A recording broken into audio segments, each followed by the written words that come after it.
Selamat pagi pemirsa, ruang publik kembali disuguhi dinamika penegakan hukum yang menimbulkan kegelisahan. Kasus yang menjerat Amsal Sitepu, seorang videografer misalnya. Amsal diduga terlibat dalam tindak pidana korupsi. Amsal dituntut 2 tahun penjara dan denda 202 juta rupiah atas dugaan penggelembungan anggaran pembuatan 20 profil desa di Kabupaten Karo, Sumatera Utara. Pemirsa, inilah editorial Media Indonesia di siar ini Selasa 31 Maret 2026 dengan tema Kembalikan Akal Sehat Kasus Amsal Sitepu bersama saya Leonard Samosir. Dan Anda semua para pemirsa juga bisa ikut menyatakan pendapat Anda nanti dengan menelepon nomor 021 583 99 100. Dan pemirsa, pagi ini telah hadir bersama saya Ketua Dewan Redaksi Media Group, Elman Saragih. Bang Elman, selamat pagi. Pagi, Bung Leo. Sehat-sehat, Bang? Sehat. Sehat akalnya juga? Akalnya harus sehat. Akal harus sehat. Ini untuk kesekian kalinya ya, walaupun memang bangunan kasusnya berbeda-beda, tapi kita menemukan keanehan, kejanggalan dalam perkara kasus Amsal Sitepu. Tapi pertanyaannya begini, Bang. Apakah memang benar-benar pola pikir yang dipakai itu benar-benar aneh menurut kita, atau seperti apa, Bang? Apa pesan editorial? Ya, memang yang kesan masyarakat sekarang ini sepertinya kan kejaksaan hanya pokoknya tuntut dan semua kejahatan, gitu kan. Nah, padahal kalau kita runut dari awal sampai akhir ya, kita dengar penjelasan daripada Amsal, penjelasan dari Komisi 3 DPR. Kan sebetulnya kan ini kan kerja-kerja kreatif kan, kerja ekonomi kreatif. Dan ini kan sekarang ini sedang digandrungi oleh generasi muda. Tapi katanya markup, Bang. Nah, di situ soalnya. Kalau kerja-kerja kreatif itu disamakan dengan seperti kerja-kerja yang lain misalnya kan. Ada misalnya kan pembelian barang secara fisik kan. Yang ada standarnya kan, harga atau biaya tertentu. Betul. Kalau ini kan nggak ada. Ini kan karya seni. Ini kan boleh besar, boleh kecil. Tapi kalau dianggap kemahalan? Kalau nggak ada kemahalan ya jangan disetujui. Oh. Ini kan gini kan. Artinya kan kalau ini dianggap kemahalan, walaupun kepala desanya di awal kan sejak awal tidak menganggap ini mahal. Ini kan si Amsal kan mengajukan proposal untuk membuat video profil desa ini harganya 30 juta per desa. Oke, setuju, teken. Kan gitu. Nah, sekarang kan ketika disetujui, lalu kalau kemudian inspektorat oleh Kabupaten Karo dan jaksa menganggap ini katakan adalah penggelembungan harga, markup gitu kan. Loh, kan kepala desa itu kalau itu yang menganggap ini harga mahal kan boleh dia nggak jadi gitu kan. Ditolak saja. Bahkan ketika pembayaran terakhir pun sebetulnya kan kepala desa boleh tidak mau bayar. Ya bisa. Nah, ini kemahalan. Saya nggak mau gitu kan. Itu boleh, tapi kan dibayar. Jadi sebetulnya di sini yang kita lihat kejaksaan sebagai penuntut umum kurang memahami apa itu industri ekonomi kreatif. Baik, kita akan bahas itu Bang Elman, dan pemirsa, inilah editorial Media Indonesia untuk hari ini Selasa 31 Maret 2026. Kembalikan akal sehat kasus Amsal Sitepu.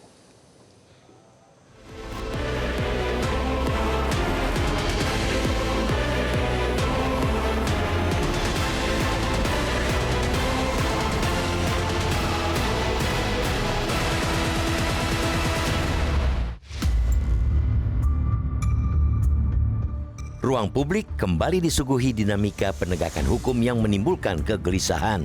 Situasi ini bukan dipicu oleh keberhasilan aparat dalam membongkar skandal mega korupsi yang menyelamatkan triliunan rupiah uang negara, melainkan oleh langkah-langkah penegakan hukum yang dipaksakan hingga terkesan melampaui batas. Tentunya, kasus ini membuat rasa keadilan masyarakat kembali terusik. Hukum yang seharusnya menjadi instrumen perlindungan justru tampak berubah menjadi mekanisme yang berpotensi menjerat pihak-pihak yang semestinya tidak bersalah. Kasus yang menjerat Amsal Sitepu, seorang videografer misalnya. Amsal diduga terlibat dalam tindak pidana korupsi. Ia dituntut 2 tahun penjara dan denda 202 juta rupiah atas dugaan penggelembungan anggaran pembuatan 20 profil desa di Kabupaten Karo, Sumatera Utara. Peran Amsal berada dalam kapasitasnya sebagai penyedia jasa profesional. Namun, menurut Jaksa Penuntut Umum, Amsal menagih biaya pembuatan video 30 juta rupiah atau lebih tinggi daripada seharusnya, hanya 24,1 juta rupiah per desa. Kelebihan tagihan itu dalam tuntutan jaksa membuat negara mengalami kerugian hingga 200 juta rupiah. Selisih 5,9 juta rupiah itu berasal dari asumsi jaksa yang menganggap komponen seperti ide, konsep, hingga proses editing mestinya tidak boleh dihargai alias 0 rupiah. Padahal dalam proposal itu, Amsal memasukkan harga ide sebesar 2 juta rupiah, editing 1 juta rupiah, cutting 1 juta rupiah, dubbing 1 juta rupiah, clip on atau mikrofon 900.000 rupiah. Tidak ada kronologi suap menyuap terkait kasus yang menjerat Amsal. Hal ini terlihat dari dakwaan jaksa yang menggunakan pasal 3 Undang-Undang Tipikor yang menyasar penyalahgunaan kewenangan karena jabatan. Padahal Amsal jelas-jelas pihak swasta. Bukan pejabat publik yang memiliki otoritas administratif atas anggaran desa. Dalam kerangka hubungan kerja profesional seperti ini, posisi Amsal sejatinya berada pada ranah teknis, bukan pada wilayah pengambilan keputusan strategis. Pengenaan pasal 3 Undang-Undang Tipikor jelas merupakan sebuah konstruksi hukum yang menyesatkan. Pendekatan semacam ini juga pasti akan menimbulkan kesan bahwa penegakan hukum dilakukan tanpa mempertimbangkan konteks hubungan kerja dan batasan tanggung jawab profesional.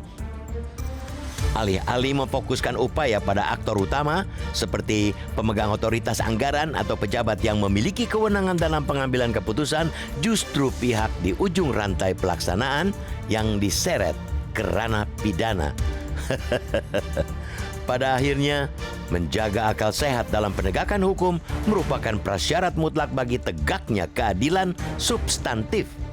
Oleh sebab itu, evaluasi yang jernih, objektif, dan terbuka terhadap kasus Amsal menjadi keharusan. Jika memang tidak ditemukan unsur niat jahat, maka tentu harapan besar kepada para hakim untuk memvonis bebas Amsal. Atau, jika aparat menyadari dan ingin memperbaiki kasus ini, opsi penghentian proses hukum penting ditempuh untuk memulihkan kepercayaan publik terhadap keadilan itu sendiri. Jangan biarkan ada gium pedang hukum tajam ke bawah tumpul ke atas benar-benar hidup dalam praktek hukum kita. Di bagian berikut Anda bisa ikut menyatakan pendapat Anda, pemirsa. Untuk saat ini tetaplah bersama kami.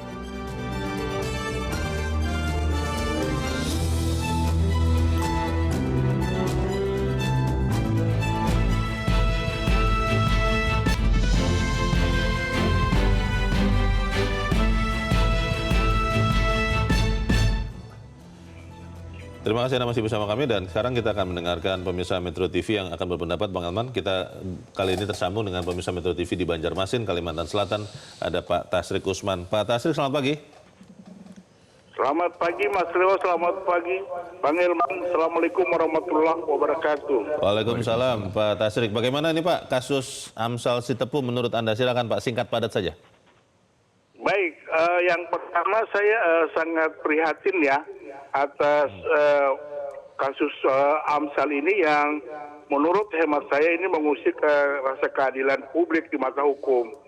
Kemarin teman-teman di Komisi 3 itu kan para pakar hukum yang sana terkumpul ya, dan konstruksi hukumnya sudah jelas bahwa Amsal ini kan seorang kreator industri kreatif yang dia menawarkan jasa untuk mengadakan video di setiap desa itu, dan itu bukan berupa barang dan jasa ya.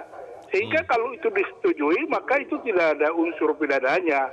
Tetapi karena ini negara hukum, kita juga berharap penegak hukum itu kalau orang bersalah ya silakan disalahkan, tetapi kalau tidak juga jangan dipaksakan.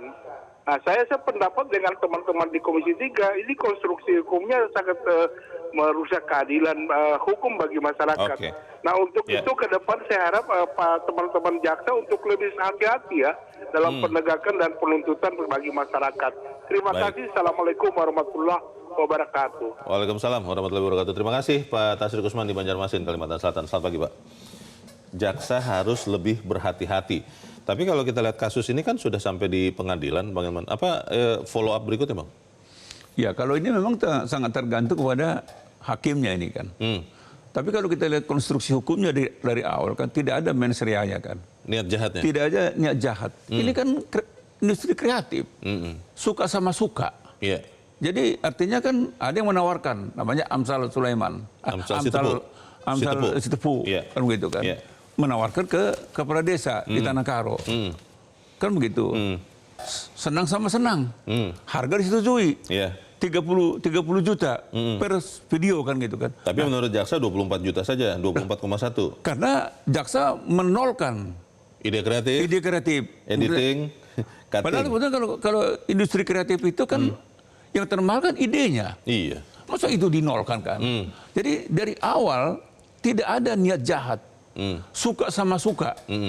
Kalau tidak suka tidak akan terjadi apa mereka perjanjiannya kan gitu. Kepala desa bisa menolak kan? Loh, bisa menolak. Kalau menganggap kemahalan, turuninlah harganya begitu kan? Yang menentukan di situ bukan Amsal Sitepu, yang menentukan kepala desanya. Kalaupun ada niat, katakanlah ini kan tidak ada niat jahat. Yeah. Kalaupun ada niat jahat, yang menentukan kan kepala desanya. Iya. Tidak, kalau tidak setuju, Iya. ya nggak jadi juga. Iya. Nggak jadi video itu kan gitu kan. Anggaran negara tidak akan dicairkan untuk itu. Lalu kalau jaksa menolkan ide-ide kreatif ini, lah terus bagaimana dong gitu kan? Ini apa karena tidak punya apa ya Bang, pengetahuan tentang apa itu ide kreatif, bahwa ide itu ya tidak jadi nol harganya atau seperti apa jaksanya Bang? Ya memang cetek aja. Cetek. Jadi nggak ada, artinya ilmunya nggak sampai ke sana. Jadi jaksa tidak menganggap industri kreatif itu sesuatu yang bernilai. Yang ada nilainya. Ya ada nilainya. Ide dihargai nol. Ide ini harganya nol. Oh, negara apa ini gitu kan? Oleh karena itu menurut saya sih ya seluruh jaksa-jaksa yang di Tanah Karo ini tarik semua dulu. Untuk disekolahkan. Oh. Bahkan seluruh jaksa-jaksa Iya. harus disekolahkan lagi mengenai apa itu industri kreatif. Baik, kita jeda dulu Bang Elman dan pemirsa tetaplah bersama kami Editorial Media Indonesia segera kembali.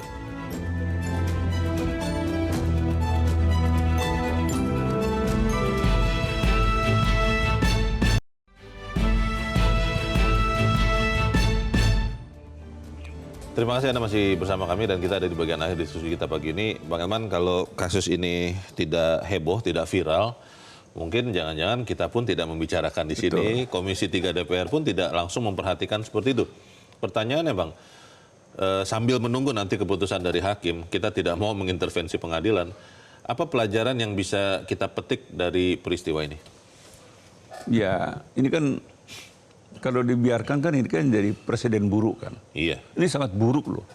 Dan sangat mematikan ide-ide kreatif daripada anak-anak muda kan. Yang lain nanti jadi takut ya Bang ya? Ya, orang lain nggak takut. Mungkin kita di televisi ini juga. Oh iya. Kalau kita ngikutin logika berpikirnya jaksa, Iya.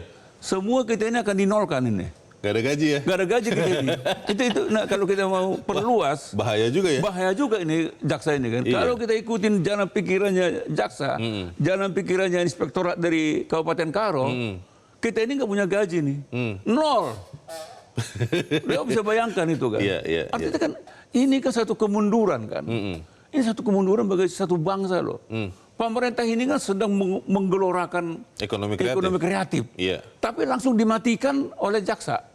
Kalau ini kemudian apa kan? diteruskan Gitu. diikuti pola pikir ini kan, jaksa ini. Jaksa ini kan mematikan kan.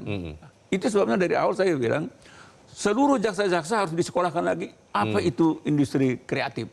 Supaya mereka tahu apa itu ide, apa itu konten, apa itu dubbing, apa itu mikrofon. Apa itu pokoknya mengedit semuanya kan. Kalau nggak kan bahaya nih Leo kan. Dinolkan semua. Dinolkan semua ini kan. Jadi ya kita beruntung lah ya Komisi 3 DPR memperhatikan dan mengangkat kasus ini. Iya. Dan harapan kita tinggal satu nih. Hakim mudah-mudahan paham betul apa itu industri kreatif. Hakim betul-betul paham bahwa di sini nggak ada mens reanya, nggak ada niat jahat. Ini si Amsal Sitepu ini kan, dari awal nggak ada niat jahat. Dia ceritakan, ini kan tiba-tiba muncul ide ini kan ketika COVID kemarin kan. Pada saat COVID? Tidak ada lagi kerjaan. Oh, karena dia tadinya biasanya videografer. Betul. Di saat COVID. Acara-acara mungkin, pesta mungkin ya? lagi. Timbullah ide ini. Oh. Dan ide ini pun sekali seumur hidupnya gitu. Oh, hanya sekali saja dikerjakannya? Sekali itu nggak ada lagi. Oke. Karena sudah normal kan. Dia udah tinggalkan ini. Dan memang niatnya bagaimana untuk memajukan Tanah Karo kok. Supaya Tanah Karo itu dikenal di seluruh Indonesia ini, seluruh dunia. Makanya penawarannya 30 juta saja per desa. Dan murah kan. Tidak 300 juta satu 300 desa. juta. Dan kalau kita lihat harga-harga yang dia buat mengenai ide kreatif itu kan murah-murah kan. Murah Bang, 2 juta, 1 juta, editing 1 juta. ada misalnya 900.000. Untuk mikrofon. Ya, memang segitu lah, itu termasuk murah Bang. Itu sebetulnya Amsal ini orang baik ini. Tapi orang baik dikriminalisasi. Itu sebabnya kita bilang ya tolonglah para jaksa coba lebih memahami. Dan harapan kita memang hakim tolonglah. Baik. Kita ketuk rasa keadilan dari hakim untuk Amsal Sitepu dan Amsal yang lain. Supaya tidak ada lagi, kasus seperti ini. Kita tunggu sama-sama seperti apa. Bang Elman Saragih, terima kasih sudah hadir tempat ini. Selamat pagi Bang. Pemirsa, memang kalau tidak ditemukan unsur niat jahat mens rea, maka tentu harapan besar kepada para hakim untuk memvonis bebas Amsal. Atau jika aparat menyadari dan ingin memperbaiki kasus ini, opsi penghentian proses hukum penting ditempuh untuk memulihkan kepercayaan publik terhadap keadilan. Jangan biarkan ada gium pedang hukum tajam ke bawah, tumpul ke atas, benar-benar hidup dalam praktek hukum negeri kita. Saya Leona Samusi berterima kasih Anda sudah menyimak editorial Media Indonesia untuk pagi ini. Terus jaga kesehatan Anda, terus jaga nurani Anda. Selamat pagi, sampai jumpa.